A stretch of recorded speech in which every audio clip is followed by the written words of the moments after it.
I think the biggest problem with Green Bay is not Love, it's LaFleur. I think LaFleur should be given more rope to Love. He restricts him. I think that's the problem in Green Bay. Mike Gill joins us here on Birds. You can follow him at Mike Gill Show across all his platforms. Listen to him at 97.3 ESPN Down the Shore. Subscribe to his YouTube channel at Mike Gill Show. Mike, how are you, my friend? What's going on this Wednesday morning? Doing all right. We are past the deadline. No more craziness. Couple moves. Ready to get ready for the stretch run here. Yep. Yeah, I think Mike Howie made one mistake at the trade deadline, and that was being too proactive. Because I don't know about you, but I got all the spoiled people jumping up. What the guys are going? What's Howie doing? He's not waking up on Tuesday. He already made 9 trades since the beginning of the season. Boy, I'm glad it's over. What that was just one mistake. You were too proactive. You got to do it at the end when people remember it. Right, yeah. It's like the baseball GM that makes a trade on like June 27th instead of waiting until the last second. You're like, You just had this guy for a month here. Although none of the guys, Bigsby they got back in camp. Who's the return man? He's played a little bit of a factor in the return game now. Xavier Gibson. He was a waiver pickup. He wasn't a trade, but that's true. That's true. Fred Johnson. Fred Johnson. John Mechie they traded for. He's already out. I thought Jacorian Bennett. I don't know what role they've already traded him again. Mechie. I thought maybe the whole corner room role was going to be. Yeah, the whole corner room. I actually thought Monday. I was saying this on my show is. I wouldn't be surprised now if they had to try to trade somebody because they're trying to, and not that they need to recoup a pick, but Howie, he just wants the picks. So we got all these guys. They're not releasing, but they released Patrick Johnson. What happened to him yesterday? That guy got lost. They released him. They released him, and they'll try to get him back on the practice squad. They'll try to get him back then.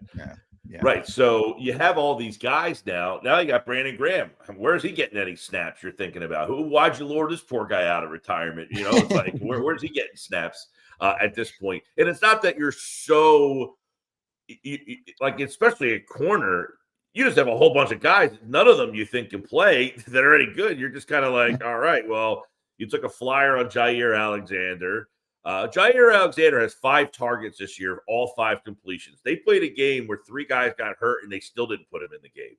He stinks right now. So I don't know that they now is he, Nabi Asamoah was amazing in Oakland, and then he came here. He was terrible, just in the wrong system. Is he just totally in the wrong? Baltimore's not so dumb that they signed a guy and said, we think he can still play. That whole story is wild to me. The guy's not, it's not like he's a 35-year-old corner hanging on to a Pro Bowl career. This guy's a Pro Bowler not long ago, and he's 28 years old. So that story seems to be wild. So interested to see what they thought they could get from him. Michael Carter, I don't know if you guys heard the way that Howie was talking about him yesterday, but he called him elite at one point during his press conference yesterday. He used the word, he said, this guy has played at an elite level inside. Okay, I don't know that I've seen an elite player there. Pretty good player. Mentioned him as a safety as well.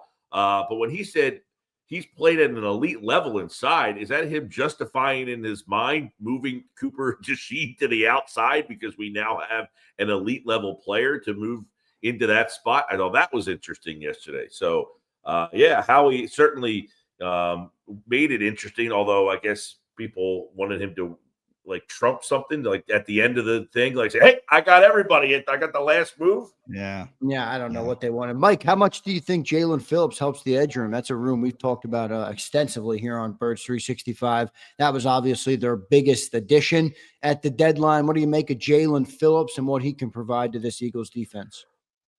Well, I obviously, he's never played next to a guy. Did he play next to Wilkes? Was Wilkes there for a little bit when he was there, Christian Wilkes? But he didn't play next to a guy that's quite as good as Jalen Carter. And that to me intrigues me to see what you can get out of him. He obviously had a good run with Vic Fangio. He seems like he's on board with the move. Obviously, he's not spoken very much, but the few post-airplane ride comments that he's made would make you feel like, hey, he's here to win. He's very humble about that.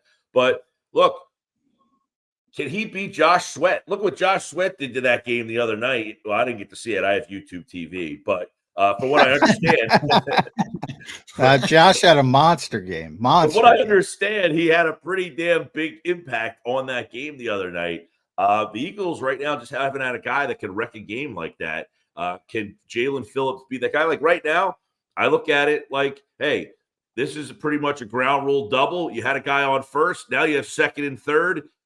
Can he be the guy that knocks him home here? Like, because he has that ability to come in here and make a big impact. And I think he can if he can stay healthy, right? Number one, can he stay healthy? That's been a big problem for him. The Achilles, ACL, those are pretty big injuries. And then obviously the one big thing is they make these trades a lot and you're throwing guys into defense. He should know this defense. He should come in and have a pretty good idea of what Vic Fangio wants him to do. And I would imagine there's probably more talent around him right now than he's had at any point down in Miami. So yeah, you got to like this move there. How do the snaps get divvied up though? What happens to Jalen Hunt? Nolan Smith, if he's back, who loses out on this snap divvy here? Is it just a strict 3-man rotation and they're all getting about the same? That's all a very interesting story heading into Green Bay now. Well, yeah, I'll say this about that 2023 Dolphins defense. You're right. He played with Christian Wilkins. He also played with Andrew Van Ginkel. They were loaded on the front. And he played the best football of his career. Yeah. I was saying he was pretty good that year. Yeah. And they got hurt, both Phillips and Van Ginkel. And then they were a playoff team and they kind of fell apart because they were getting edge rushers off the street. But people forget how good he was and how good that Dolphins defense was under Vic Fangio. Yeah, I mean, I've said, obviously, pie in the sky, Micah, Miles, you weren't going to get those guys. Of the guys who are realistic, to me, this was the best fit for the Philadelphia Eagles because of Big's history with Jaelan Phillips. A little concerned with the injuries, but to your point, here's, that now all of a sudden you have a embarrassment of riches. Like, where are those reps going to come with Brandon Graham? And then I want to go to the second level, which is even more important, Mike Gill, because looks like Vic wants Nakobe Dean on the field. Now there's no edge snaps for Jihad Campbell. Yeah.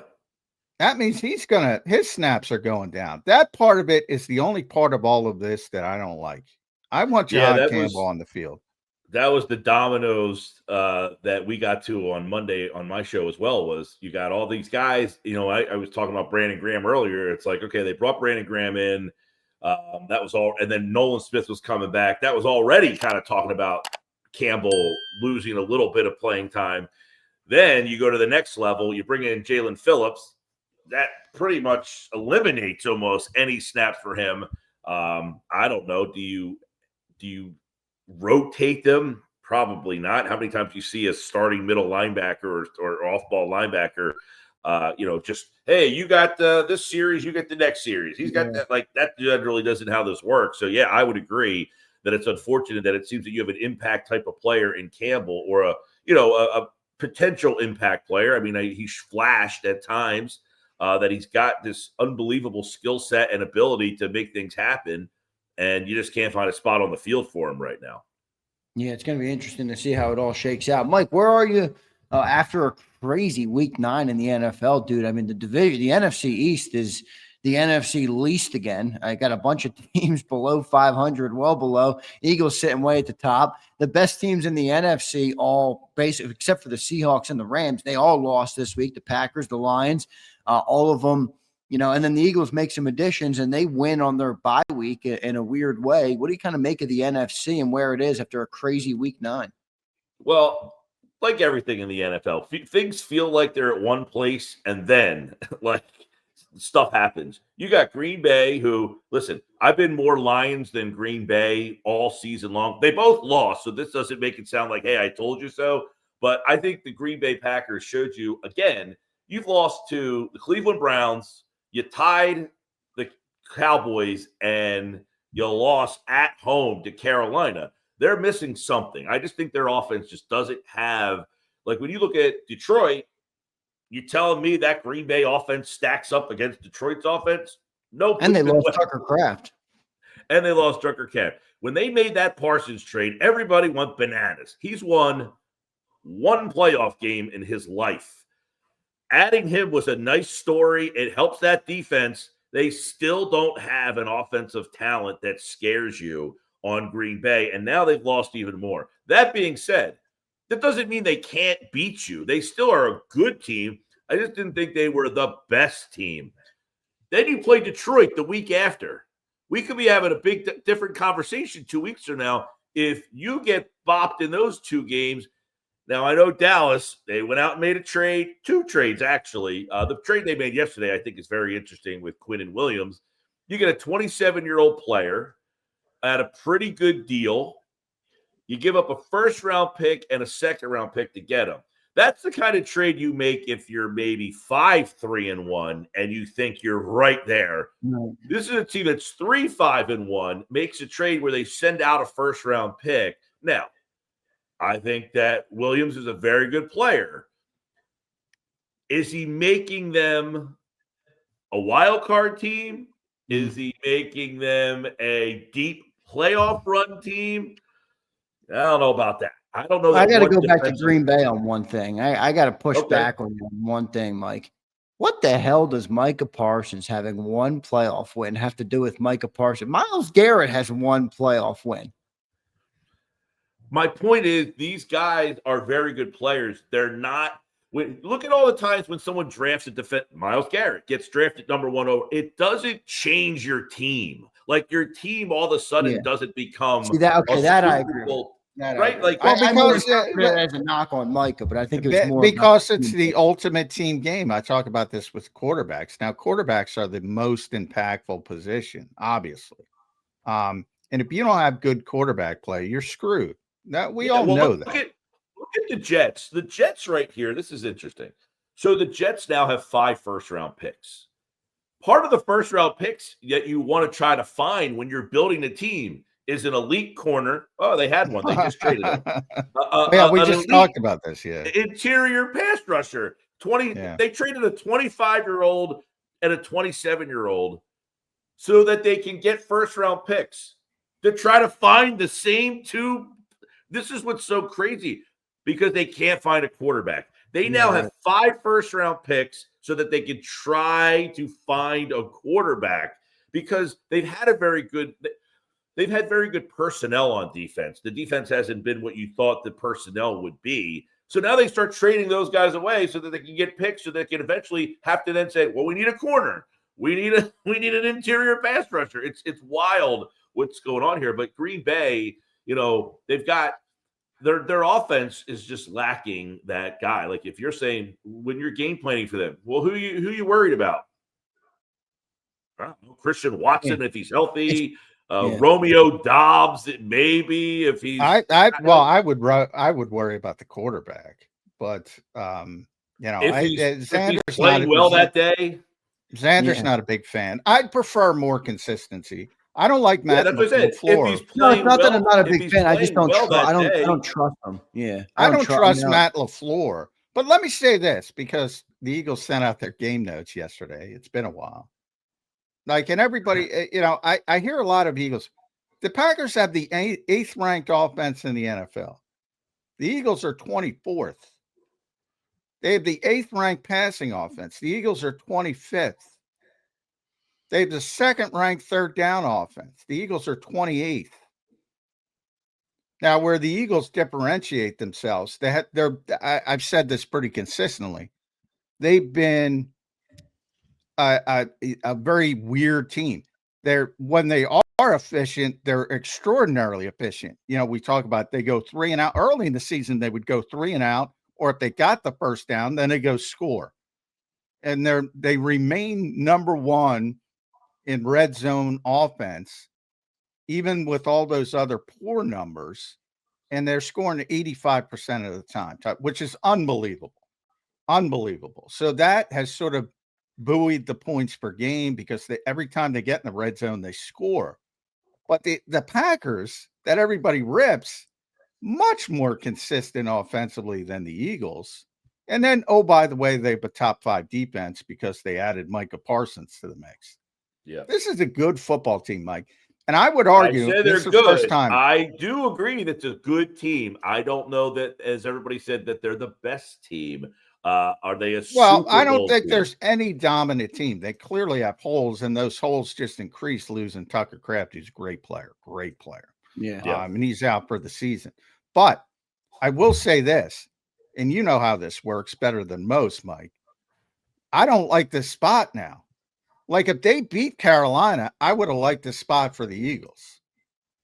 But they lost to Carolina. To me, they're going to be hyper-focused. At home. They're going to be on at home. They're Yep. going to be on their P's and Q's. I'm not saying the Eagles can't win the game. I'm not picking the game.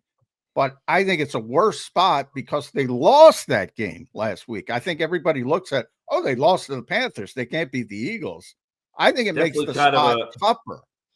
Yeah, definitely. And definitely, the last time I looked, definitely a little bit of a Packers line too, because you see that line after they lose to the Panthers and you think, oh my gosh, what was it the last time I didn't see it. When it came out, 2.5. Packers are favored by 2.5. And you're thinking, they just lost to the Panthers and they're favored by 2.5 over the Eagles. Like, this kind of screams, take the Eagles in this game. And then you get the letdown. Although the Eagles are coming out of a bye week. So that's an interesting layer to. Now, again, I didn't say that the Packers stink. I just don't think that everybody had them as the top. I think they're still up. And Mike, what you're saying is completely fair. And that's not to say John's wrong either, but I think you don't know yet what you're going to see from the Packers on any given game. All right. Their numbers are good. They have talent, but who'd they lose to? They lost to the Browns. They're too long. The Browns and who? The Panthers? I mean, Carolina, and they tied Dallas. They tied Dallas. I think every team in this league, including the Eagles, who the Eagles lose to. Yeah, it's fair. Every team in that, there are no dominant teams. So I put a group of 5 or 6 in the top tier, and they've all had bad losses. Yeah, every single one of them. So by no means am I saying, but that's why I don't like the spot. Like, I liked it before because the Eagles under Nick Sirianni have a tremendous history with extra time to prepare. So I like the spot going in, and then they lost to Carolina, and I'm like, now I don't like the spot because the Eagles lost to Denver, by the way. The Denver loss for the Eagles. I mean, that's not a horrendous loss. The way they lost that game is horrendous. It's the way they lost that game. They're on a little roll, though, aren't they? But I was talking about the Giants from a talent perspective, like that. You can't explain that game to me. You could have 1,000 years why the Eagles lost to the New York Giants. That is, and the way they lost, they lost, they got blown out. To go back to the original question, though. The NFC, I think you got to look at Seattle and start really taking that serious. I've been on that Seattle. I mean, it's the Rams in Seattle. Are the Eagles? The Rams are another team. The Rams are another team. I like, we do a segment called "Who's In, Who's Out," where we try to predict who's going to make the playoffs every single week after all the games are done. Good luck with that. I mean, it is just wild how your mind changes just based on. Well, last week I had them in. What's that? Yeah, one game. It changes up, but that's my whole point. Just because Green Bay lost to Carolina doesn't make them a bad team. No, I never said they're bad. I just don't really believe in them as the best team or, I think they're the right now, Vegas odds, they're the top NFC contender. I think Philly and them are 1 and 2. I like Detroit better than I like the Lions. Seattle, I think you got to throw there. The Rams. Don't forget about Tampa Bay. I know there's a couple other teams that are a little bit more fringy. The Bears, their defense got smoked the other day, but they did put up a 47 spot after it looked like their season was done. You finally okay, they lost to the Ravens, who were kind of struggling, and then they got off the mat. They kind of stayed alive. San Francisco is still hanging around in there, and no one's talking about them at all. You've got Minnesota, who now saved their season for a week. I don't know that anybody really believes in them, but they went to Detroit, won that game. Carolina's 5-4, going to Green Bay and winning. So, and that's before you get to a Dallas who just made a trade. You like their offense. Can this trade make their defense more viable? I think Washington, with the quarterback situation, I think they're pretty much out of gas at this point. But they are the defending, NFC championship game team. So I guess you see what happens for them down the street. But that's about 9 teams that are still right there within. These are teams that are pretty much in play for the number 1 seed too. I mean, they only have like 2 and 3 losses, most of that group, outside of Carolina, who has 4. Minnesota has 4. All the rest of those teams either have 2 or 3. All right, Mike, then who's the number 1 threat to the Eagles in the NFC this year?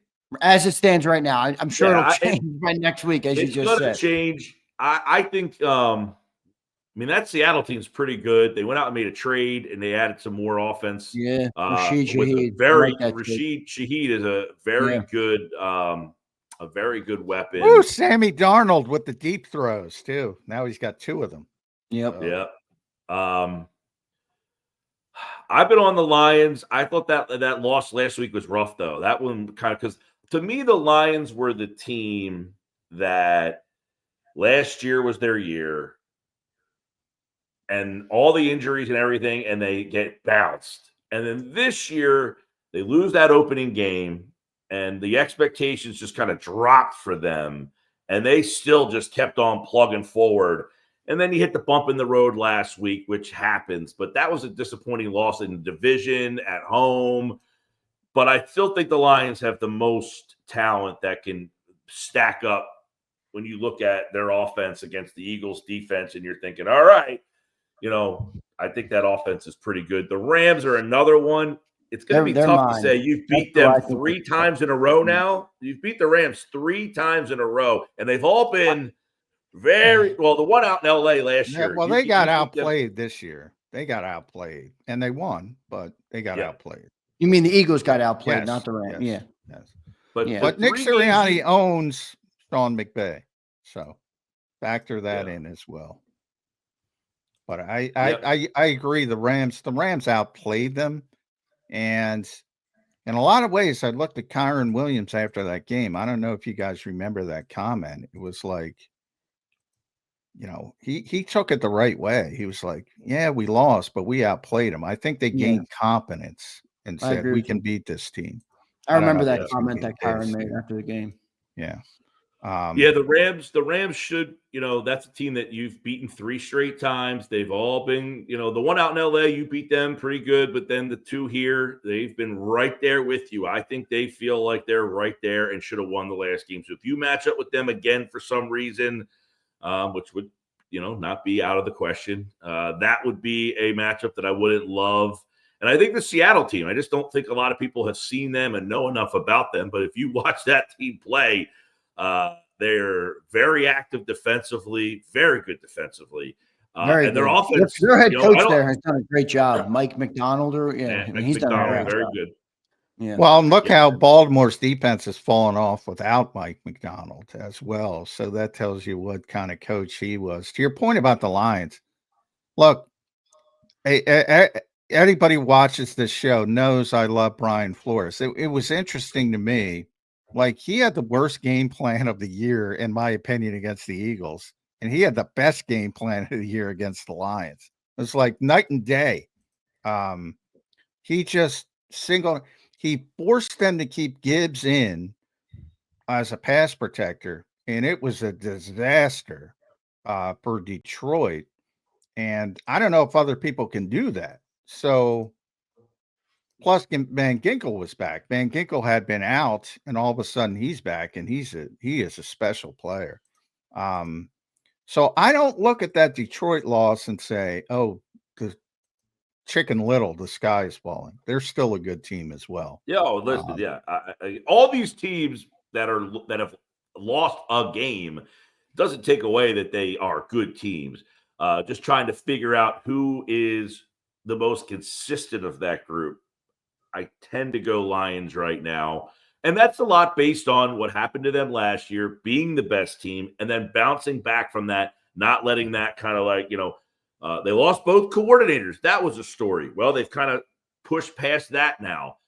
So I like what they have been able to persevere kind of. And I would say the Rams. Tampa Bay's tough too, man. That team is tough. So they got to get healthy. Now they're getting JAKIB back, I saw. But they have to get healthy. I can't take Tampa seriously until they get healthy or healthier. Yeah.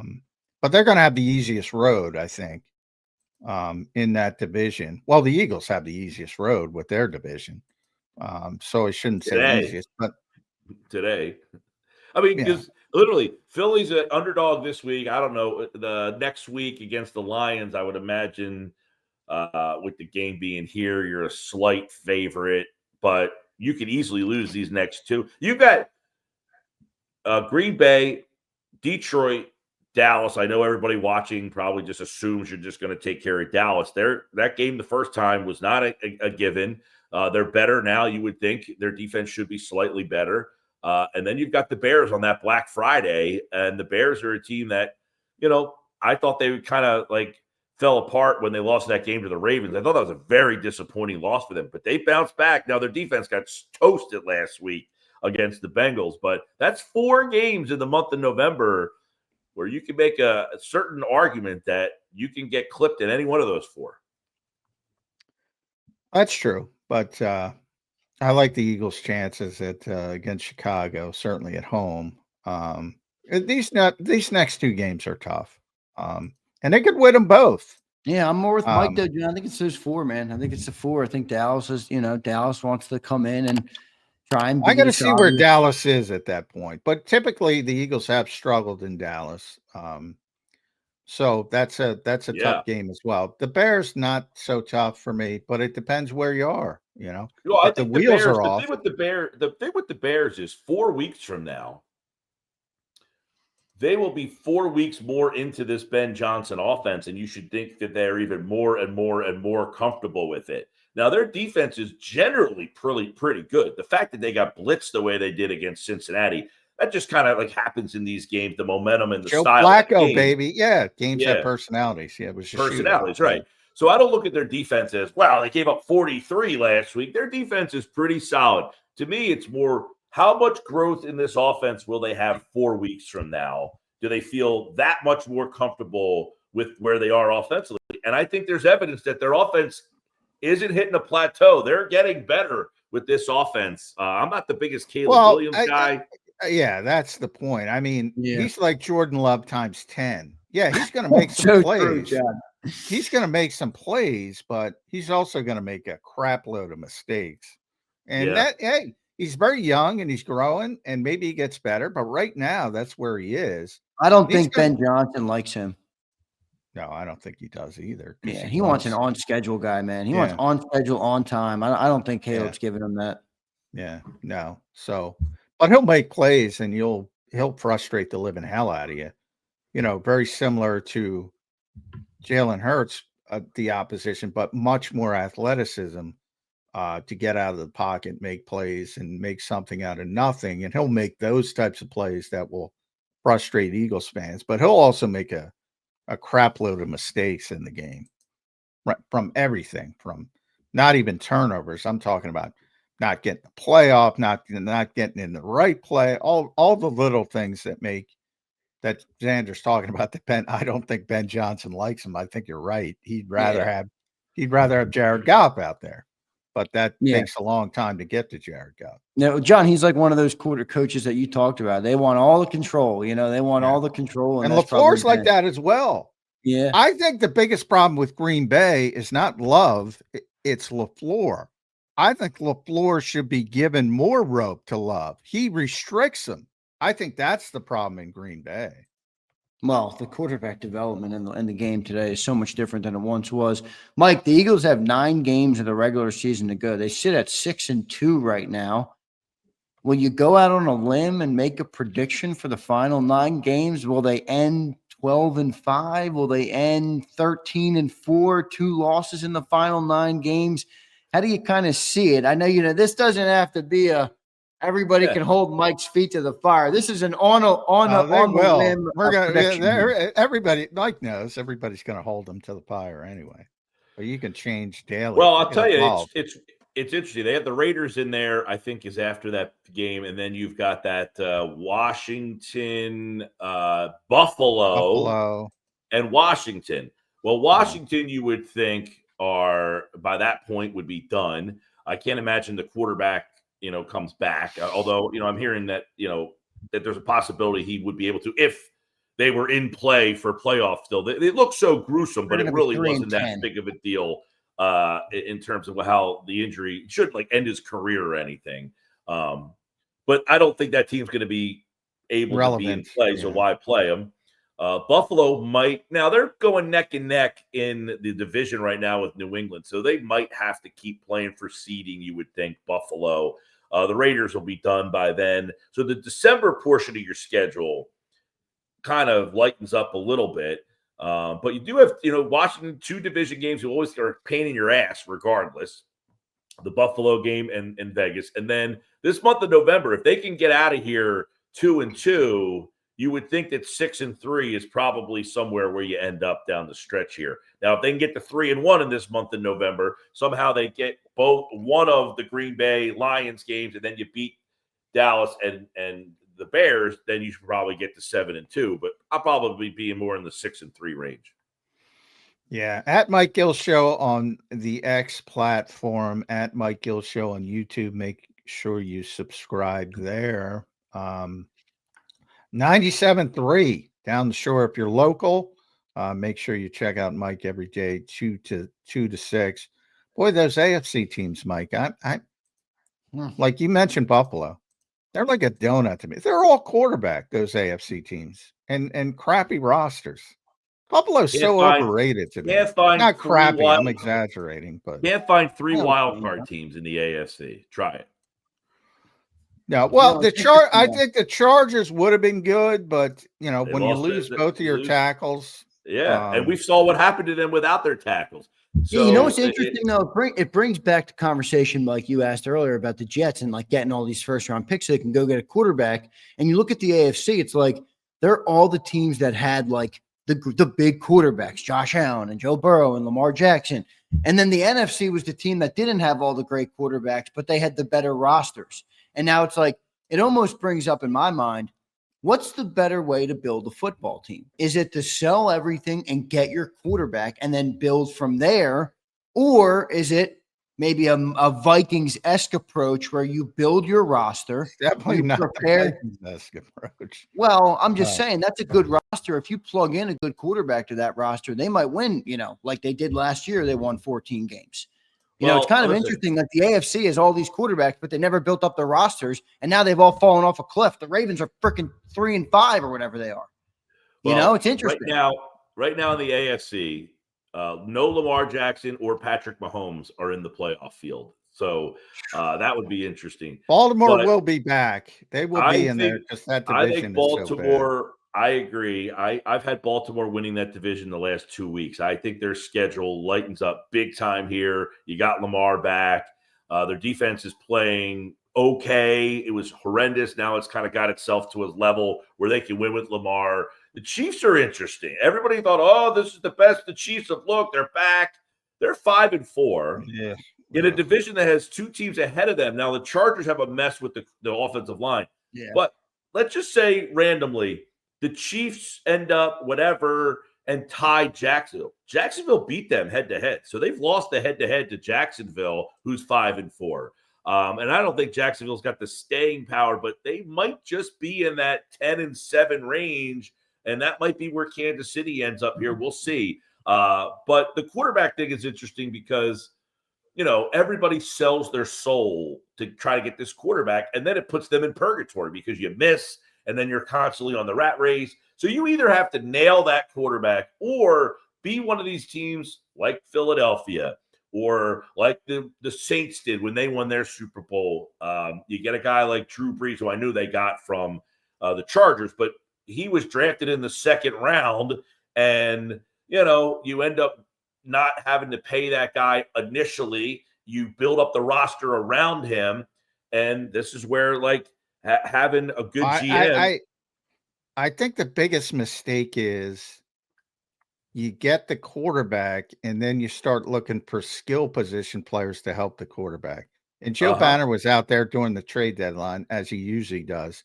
And he said, and I agree with, so I'll give Joe credit, which I know a lot of people don't like Joe, but get the quarterback and then get 6 offensive linemen, 6, before you even start thinking about playmakers. Yeah, then you're building the right way. Goes back to what I say here all the time. The offensive line needs to be the star of the team. And if they're not, the other stars will not be, obviously you look at Jamar Chase. He's awesome. That team can't get out of their own way because their offensive line stinks. Yeah. The Vikings for years, Justin Jefferson can't do anything. Their offensive line stinks. Yeah. It's versus look at how the Eagles transitioned from Carson Wentz to Jalen Hurts because they had such a great offensive line.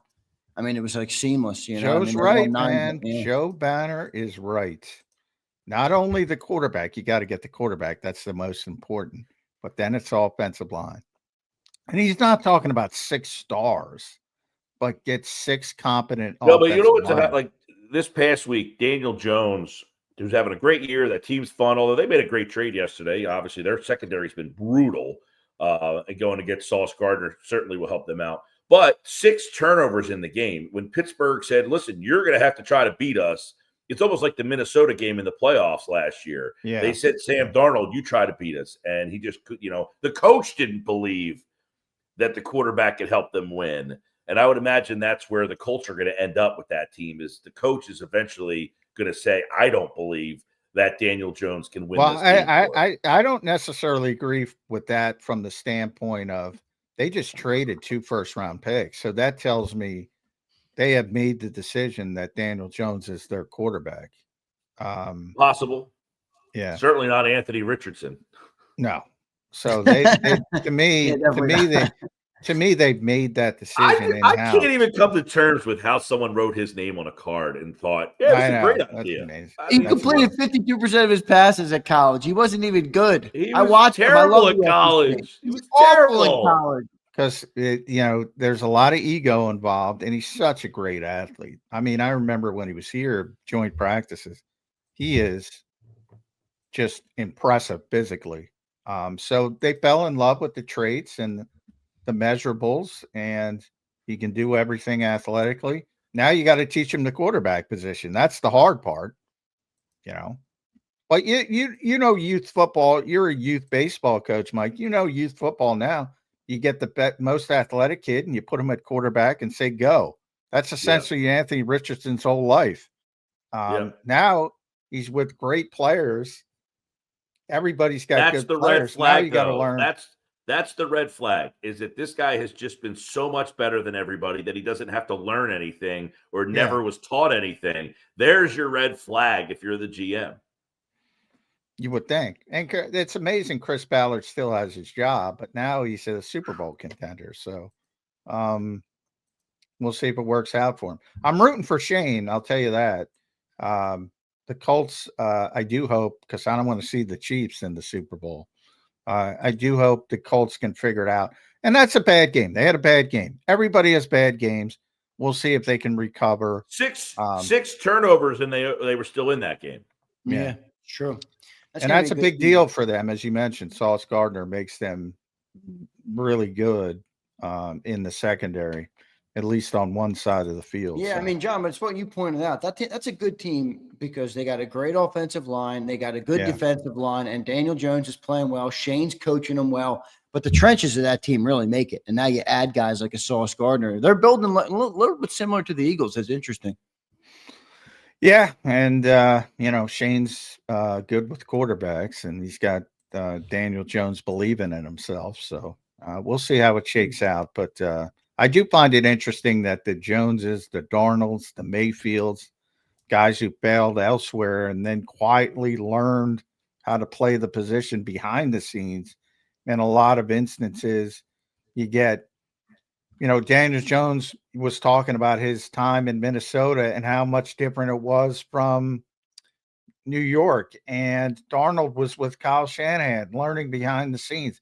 And Mayfield got that time and talks about his time with Sean McVay, his short amount of time there. And they start to learn to play the position behind the scenes with good people. And all of a sudden they turn into good quarterbacks. Maybe people should look into that. Yeah. Yep. And it's it's all over the league right now. Guys who failed somewhere and they're resurfaced someplace else, and those teams are pretty good right now. But you still need to find that guy somehow, some way. It's obvious. True.